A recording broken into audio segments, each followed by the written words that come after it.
Bismillahirrahmanirrahim. Alhamdulillah ala ni'amihi wa fadlih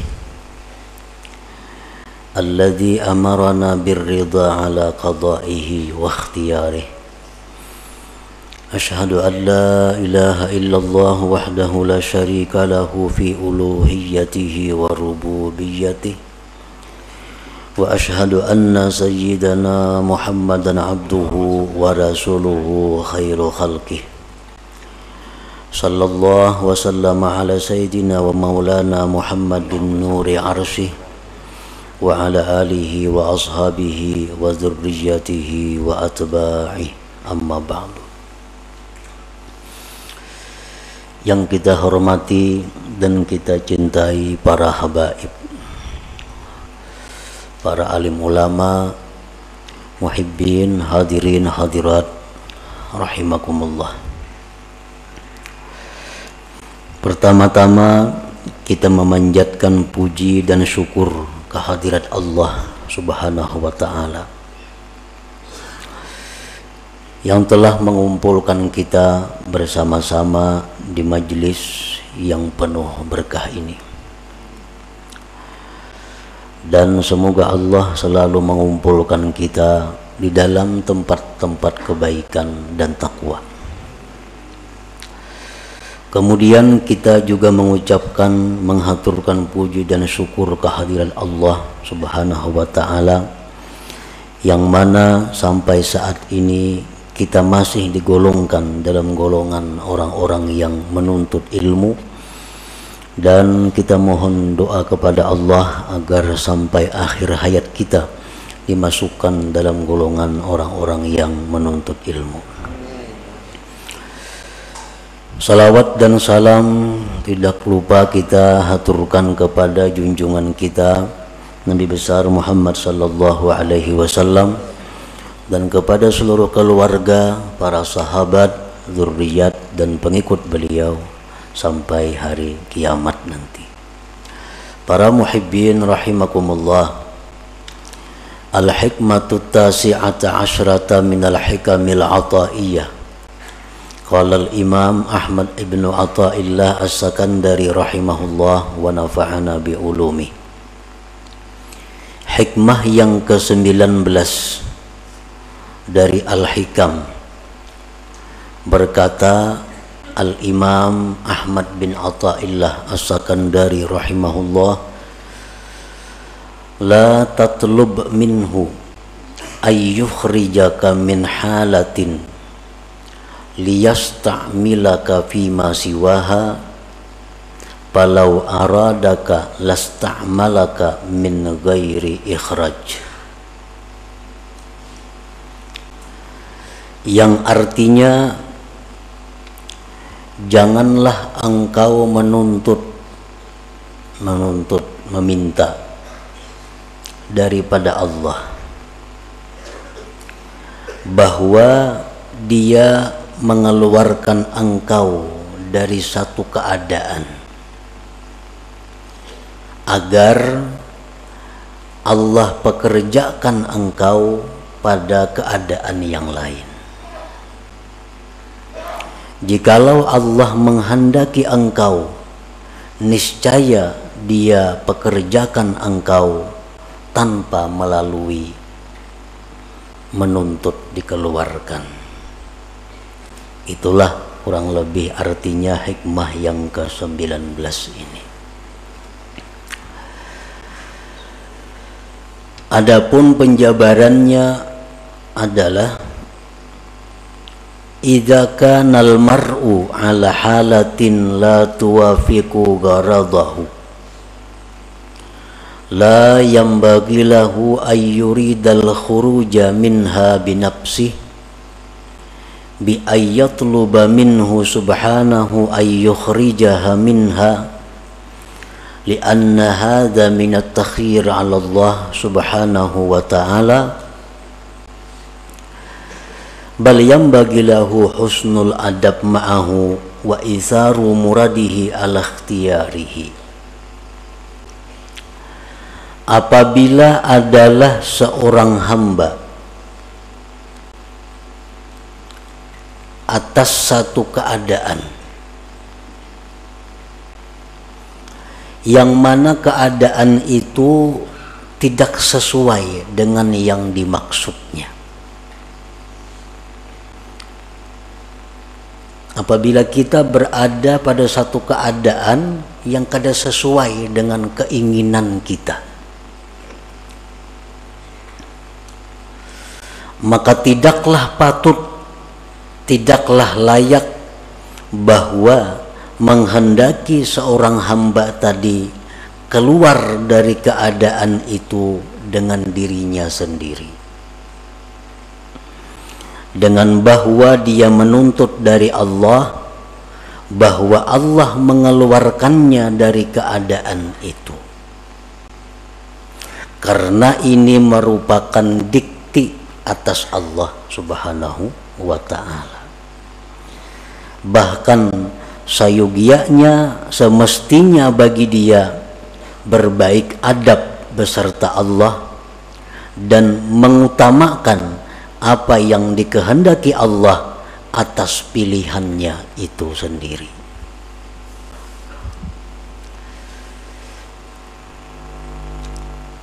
Illa idza kanat haluhu, kecuali apabila keadaannya itu ghaira mardiyyin lillah subhanah, kecuali bila keadaannya itu tidak diridhai oleh Allah. Au aikatan min wazaifihi diniyah wal amali bil a'mali shalihah, atau keadaan itu mencegah dia dari tugas-tugas keagamaannya dan beramal dengan amal-amal saleh, maka boleh bagi dia meminta kepada Allah bahwa Allah keluarkan dia dari keadaan yang demikian itu. Fahuwa min alamati ma'rifatil abdi bi rabbih subhanahu wa ta'ala, maka itu merupakan tanda ma'rifatnya seorang hamba dengan Allah subhanahu wa ta'ala. Nah, para muhibbin rahimakumullah, artinya kalau kita berada di suatu kondisi, di suatu keadaan, situasi yang tidak sesuai dengan keinginan kita, maka janganlah kita minta kepada Allah bahwa dipindah dari kondisi keadaan itu kepada keadaan lain. Jangan kita minta kepada Allah bahwa kita ini dipindahkan kepada keadaan yang lain, karena itu namanya adalah mendikti atas Allah. Hendaknya kita menerima keadaan itu dan berbaik adab beserta Allah, dan inilah merupakan pilihan Allah yang dia utamakan daripada pilihannya sendiri. Kecuali bila mana keadaan yang dia alami saat itu keadaan yang tidak diridhai Allah. Dia berada dalam situasi yang tidak diridhai Allah, atau di dalam situasi keadaan yang mencegah dia melaksanakan tugas-tugas keagamaan atau beramal amal saleh. Nah, maka boleh baginya minta kepada Allah agar dikeluarkan dari situasi itu kepada keadaan yang lain. Nah, itulah tanda orang yang ma'rifat dengan Allah subhanahu wa ta'ala. Nah, para muhibbin rahimakumullah, secara rinci lagi para ulama menjelaskan, fal arifu billah idza kana a'zab la yatamanna zawaj. Orang yang sudah kenal dengan Allah itu, apabila dia tidak mempunyai pasangan, baik bujang, duda, janda, dia tidak minta kepada Allah agar diberi jodoh. Nah, ini orang yang arif dengan Allah. Ini bujang atau duda atau janda, kada berpasangan lah. Nah itu ngarannya satu keadaan. Ini keadaannya bujang, keadaannya kada balaki, kada begini. Inya kada minta kepada Allah agar diberi jodoh, kada minta.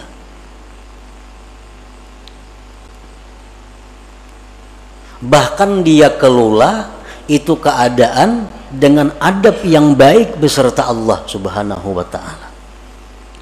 Artinya dia terima keadaan itu dengan baik dan dia menganggap inilah sudah pilihan Allah untuk diriku.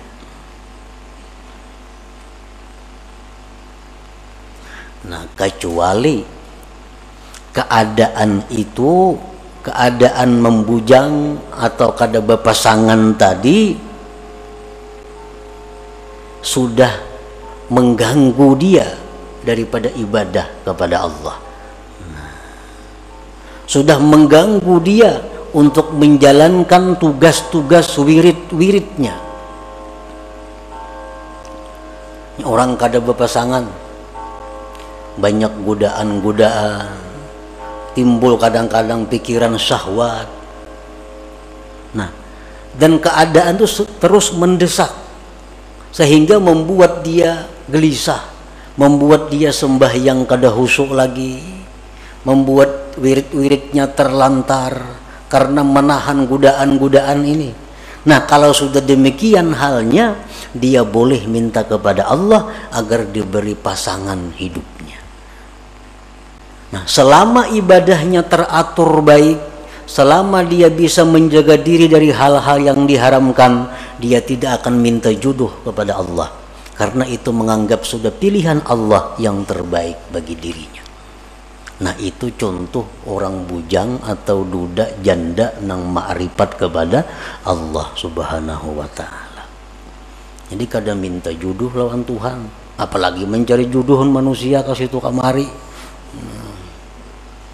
Lawan Tuhan aja kadang minta jodohnya.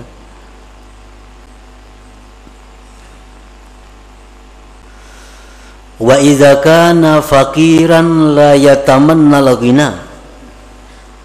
Apabila dia dalam keadaan fakir. Nah, ini orang yang arif dengan Allah. Dia fakir. Dia kada akan minta kepada Allah kekayaan. Dia terima kefakiran itu dengan ridha. Dan dia anggap inilah pilihan Allah untukku yang terbaik, aku menjadi orang fakir.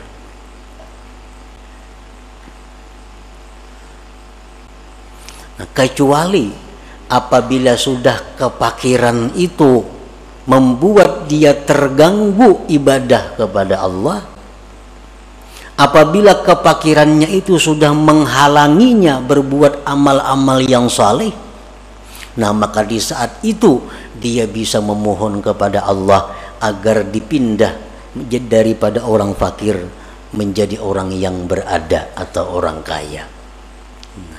Ini sudah fakirnya sudah sulit nih, sudah kada bisa lagi beribadah kepada Allah. Nah, sudah kada kawa lagi melaksanakan wirid-wiridnya, sudah kada bisa lagi menuntut ilmu karena kada berduit. Menuntut ilmu perlu duit. Ini sudah kada berduit lagi, menuntut ilmu kada kawa lagi, pikiran kada karuan, beribadah sudah kada nyaman lagi. Nah, di saat itulah dia boleh mohon kepada Allah agar diberi kecukupan, diberi Allah kekayaan. Selama kefakiran itu tidak menghalangi ibadahnya, selama kefakiran itu tidak menghalangi wirid-wirid agamanya, nah maka di saat itu dia ridha dengan keadaan itu dan tidak minta agar dikayakan oleh Allah Subhanahu wa ta'ala.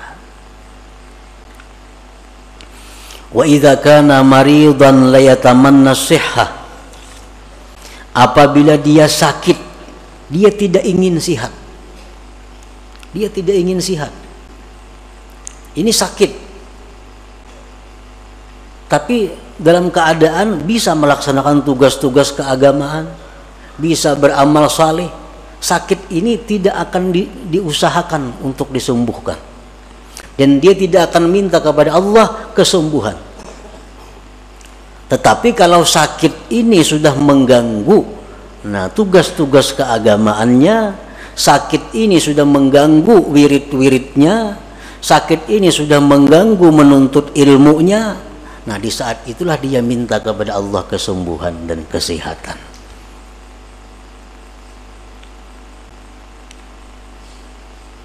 Nah demikian antara lain contoh-contohnya. Kalau kita dalam keadaan dan keadaan itu tidak kita senangi, keadaan itu tidak kita ingini, maka diamlah kita pada keadaan itu, ridhalah pada keadaan itu, jangan minta keadaan lain kepada Allah. Kalau kita masih bisa beribadah kepada Allah, kalau kita masih bisa melaksanakan tugas-tugas keagamaan kita, nah itulah tandanya orang yang ma'rifat dengan Allah Subhanahu wa ta'ala.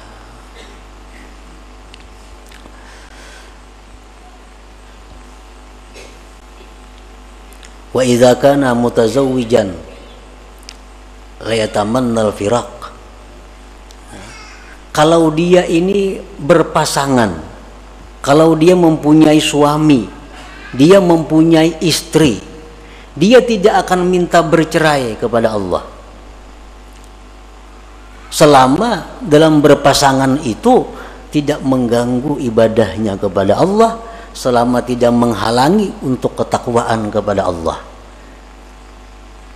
Ini beisi bini nang sulit diurus. Ada kadang-kadang manusia diuji Tuhan dengan itu. Ada si bini-bini beisi laki nang susah, nang sulit diurus. Nah ini satu keadaan. Selama keadaan itu tidak mengganggu ibadahnya kepada Allah, selama keadaannya itu tidak mengganggu tugas-tugas keagamaannya, dia tidak akan minta berpisah, dia tidak akan minta bercerai karena ridha dengan keadaan itu. Nah tetapi kalau keadaan seperti ini sudah membuat seorang istri menjadi durhaka, kalau keadaan ini sudah membuat seorang istri jadi berdosa, nah maka seorang istri ini boleh minta kepada Allah agar dicarikan jalan keluar untuk bercerai dengan suami itu. Nah demikian pula suami, kalau sudah keadaan istri demikian membuat suami ini maksiat kepada Allah, membuat suami ini kada bisa lagi beribadah karena bini macam-macam, nah di saat itulah suami minta kepada Allah diberi jalan keluar agar bisa bercerai dengan pasangan ini. Nah, para muhibbin rahimakumullah, karena tidak sedikit seorang istri gara-gara suami dia menjadi maksiat kepada Allah, dan tidak sedikit seorang suami gara-gara istri jadi maksiat kepada Allah. Dan ini sudah terjadi sejak zaman Rasulullah Sallallahu Alaihi Wasallam. Ada salah seorang sahabat yang begitu hendak mati kada bisa mengucap la ilaha illallah. Kenapa sebabnya? Oh ternyata si sahabat Nabi ini seringkali menyakiti hati ibunya gara-gara mengutamakan istrinya. Nah ini istri yang membawa maksiat kepada Allah. Kalau kita sudah punya istri macam ini, hendak berbuat baik lawan ibu bapak, sarik. Nah, hendak memberi kuitan, sarik. Nah ini membuat maksiat. Padahal kedudukan orang tua kita lebih utama daripada istri. Untuk seorang laki-laki, untuk seorang laki-laki kedudukan orang tua lebih utama daripada istri. Kalau istri menghalangi demikian, berarti ini istri membawa maksiat. Nah di saat itulah dia minta kepada Allah agar diberi jalan keluar untuk meninggalkan istri itu. Nah demikian pula istri. Ini suami menyuruh ikam pakai pakaian ini, pakaian yang dilarang agama, kada dituruti sarik laki ini. Ikam mustika ini, ikam mustika itu, perintah-perintah laki ini bertentangan lawan agama. Nah, berarti ini istri dalam keadaan yang tidak diridhai Allah. Kenapa? Karena menuruti laki jadi maksiat lawan Tuhan. Kadang menuruti sarik na laki.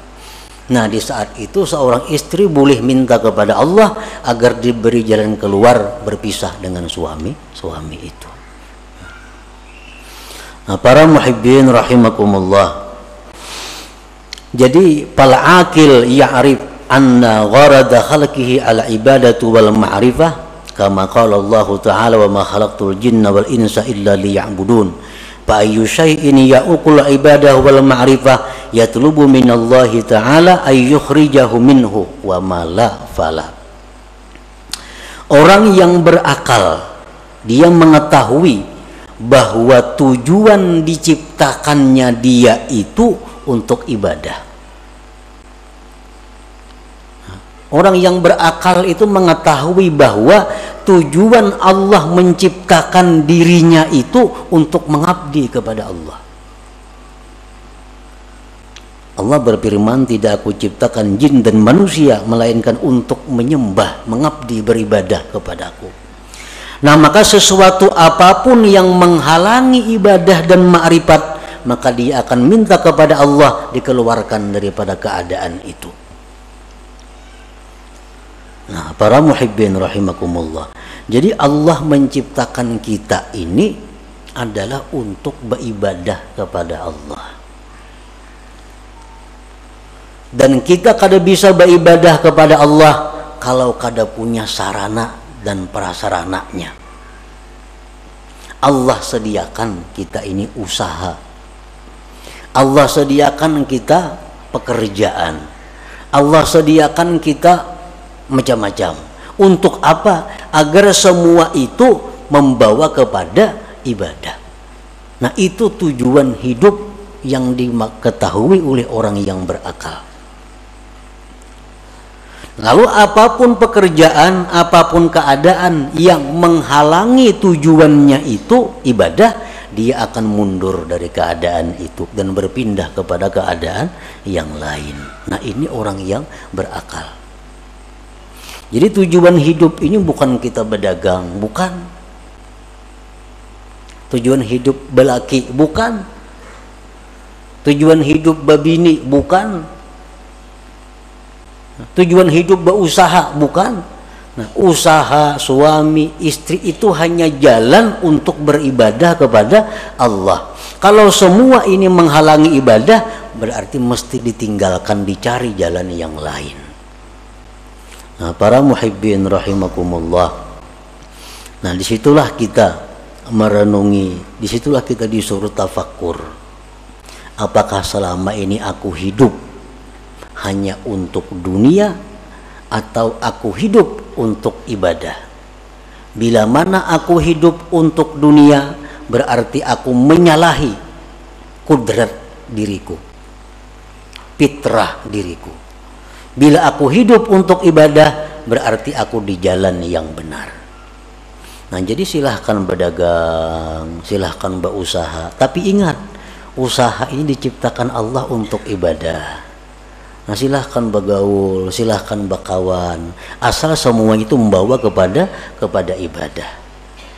Nah, jadi apapun pekerjaan, apapun keadaan yang menghalangi kita ibadah, itu mesti kita ditinggalkan, mesti kita tinggalkan kalau kita tidak ingin rugi di dunia dan akhirat. Jangan sampai kita ini dilalaikan oleh hal-hal yang sifatnya duniawi. Ya ayyuhalladzina amanu la tulhikum amwalukum wala auladukum an dzikrillah wa may yaf'al dzalik fa ulaika humul khasirun. Hai orang-orang yang beriman, Allah menghitab kepada orang beriman. Nang kada beriman kada diurus Tuhan. Ujar Tuhan, janganlah melalaikan akan kamu, harta kamu, anak kamu daripada zikrillah. Artinya jangan sampai kita mengurus harta, kita mengurus anak, kita lupa kepada Allah. Bila demikian halnya, Allah menyatakan kita rugi.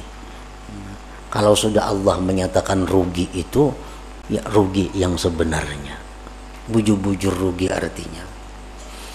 Nah, itu artinya Allah bukan melarang kita mengelola harta.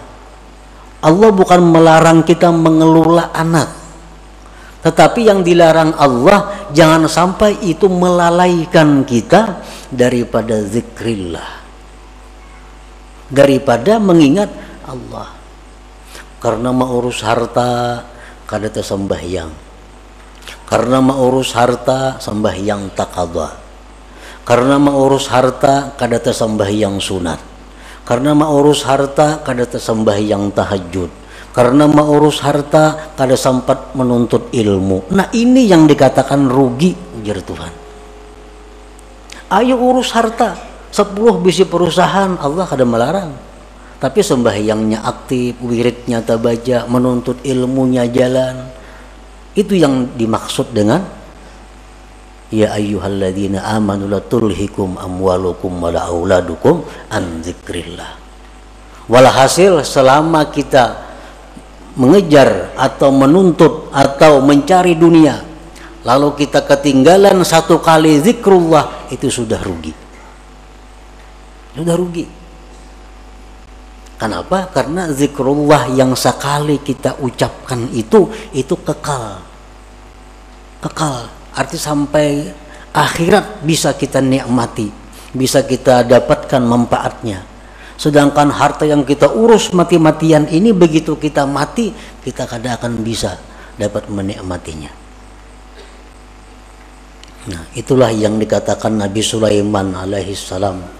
Begitu Nabi Sulaiman ini pawai dengan kekayaan-kekayaannya, rakyat berkata, wah alangkah untungnya Sulaiman, alangkah hebatnya Sulaiman punya harta sedemikian.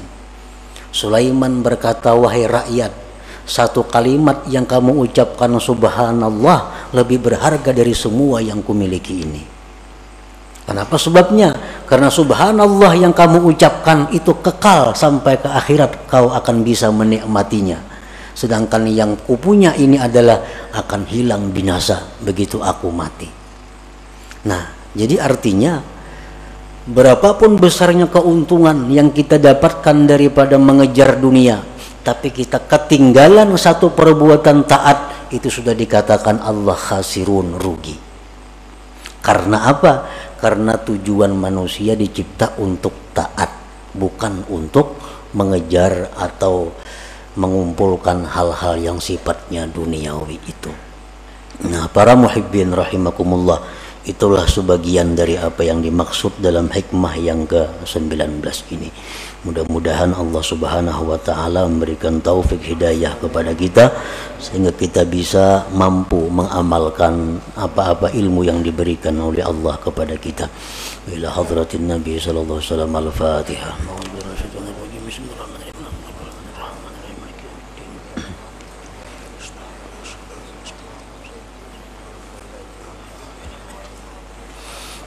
Ya Allah biha, ya Allah biha, ya Allah bihusnil khatimah, ya Allah biha, ya Allah biha, ya Allah bihusnil khatimah, ya Allah biha, ya Allah biha, ya Allah bihusnil khatim.